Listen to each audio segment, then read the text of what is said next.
ভেঙে পড়ার কোনো কারণই নাই, ভেঙে পড়ার মতো মেয়ে আমি একেবারেই না। বাপ্পারাজ ভাই যখন সরে গিয়েছিলেন তখনও কিন্তু আমি ভেঙে পড়িনি, তবে একটু টেনশনে পড়েছিলাম যে কাকে নেওয়া যায়। আমাদের সাইডটা, আমাদের প্যানেলটা একেবারে পজিটিভ। সুষ্ঠু নির্বাচন যেন হয়, সুষ্ঠু নির্বাচন আমাদের খুব প্রয়োজন। আজকে আমরা মনোনয়ন ফর্ম তুললাম, আলহামদুলিল্লাহ। আমরা 22 তারিখে সবাই মিলে, আমাদের প্যানেলে যারা যারা আছি সবাই মিলিতভাবে আমরা জমা দিয়ে দেব। আমরা ঠান্ডাভাবেই ফর্মটা নিয়েছি, ঢাকঢোল ওরা পিটাতেই পারে, এটা আনন্দ, এটা কোনো ব্যাপারই না। আমরা জমা দেওয়ার সময় ঢাকঢোল পেটাবো ইনশাল্লাহ। ইনশাল্লাহ আমাদের মানে আলহামদুলিল্লাহ আমরা অনেক সাড়া পাচ্ছি। আর এই তো আপনারা পাশে থাকবেন। একটু কি ভেঙে পড়েছেন বা অনেকেই ভাবছে যে আপনাদের প্রচার প্রচারণা খুবই দুর্বল? না, আমরা মোটেও ভেঙে পড়িনি। আমরা আসলে আমাদের মানে ভোটের জন্য আমাদের অনেক দৌড়াদৌড়ি করতে হচ্ছে। আমি মানে এই প্রথম নির্বাচনে দাঁড়ালাম, তো যেই কারণে একটু ব্যস্ততা থাকতেই হবে। আর আলহামদুলিল্লাহ সারা অনেক ভালো পাচ্ছি, আর ভেঙে পড়ার কোনো কারণই নাই, ভেঙে পড়ার মতো মেয়ে আমি একেবারেই না। বাপ্পারাজ ভাই যখন সরে গিয়েছিলেন তখনও কিন্তু আমি ভেঙে পড়িনি, তবে একটু টেনশনে পড়েছিলাম যে কাকে নেওয়া যায়।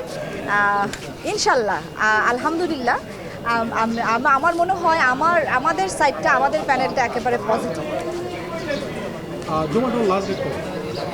22 তারিখ। জি, আপনারা সম্ভাব্য কয় তারিখের মধ্যে? 22 তারিখে আমরা জমা দিয়ে দেব। হ্যাঁ, নির্বাচন নিয়ে তো পরিকল্পনা, প্রথমে যেটা বলবো যে অবশ্যই চাইবো সুষ্ঠু নির্বাচন যেন হয়, সুষ্ঠু নির্বাচন আমাদের খুব প্রয়োজন। আর সব কিছু এখনও ঠিকঠাক আছে। আমরা চাই না কারো সম্পর্কে কোনো রকম নেগেটিভ কথাবার্তা বলতে। আমরা মিলেমিশে থাকতে চাই।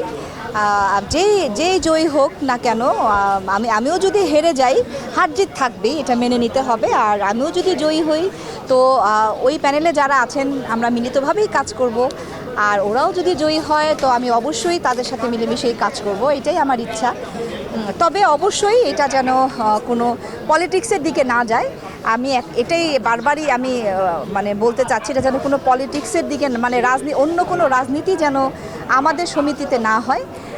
একটা সুষ্ঠু সুন্দর নির্বাচন যেন হয়, এবং সেই জন্য আমি বিশেষ করে আপনাদের সহযোগিতা অবশ্যই আমি কামনা করি, এবং আমি জানি আপনারা আমাদের পাশে আছেন এবং থাকবেন। আবার যে কথা বলছিলেন যে পলিটিক্যালি কোনো প্রভাব যেন না পড়ে, সেই ধরনের শঙ্কা দেখছেন কিনা বা হতে পারে কিনা, এবং বিগত নির্বাচনগুলোতে যে কাদা ছোড়াছুড়ি সেই ঘটনা, দুটো প্রশ্ন।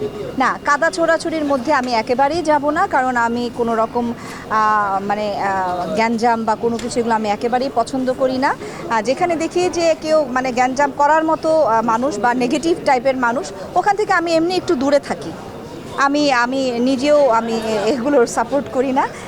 আর কাদা ছোড়াছুড়ি আমি অন্তত, বা আমাদের প্যানেল থেকে অন্তত এগুলো কেউ করবে না, আশা করি ওনারাও করবেন না। আমরা মিলেমিশে থাকবো, এটা বারবারই বলছি। আর একটা কি যেন কোশ্চেন ছিল?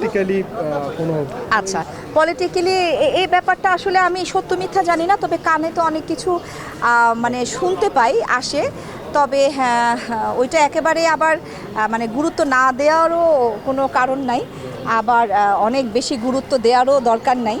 তো এই জন্যে আমি বললাম যে এগুলো শোনা কথা, যে মানে পলিটিক্যালি একটা প্রভাব এখানে আসতে পারে। তো এই জন্য আমি বলবো যে এগুলো যেন না হয়, আমরা সুন্দরভাবে নির্বাচনটা করি। আমরা হচ্ছি শিল্পী মানুষ, এটা শিল্পী সমিতি, এখানে বাইরের পলিটিক্সগুলো না আসাই ভালো। দেশে দেশে সবার সাথে দ্য নিউজ।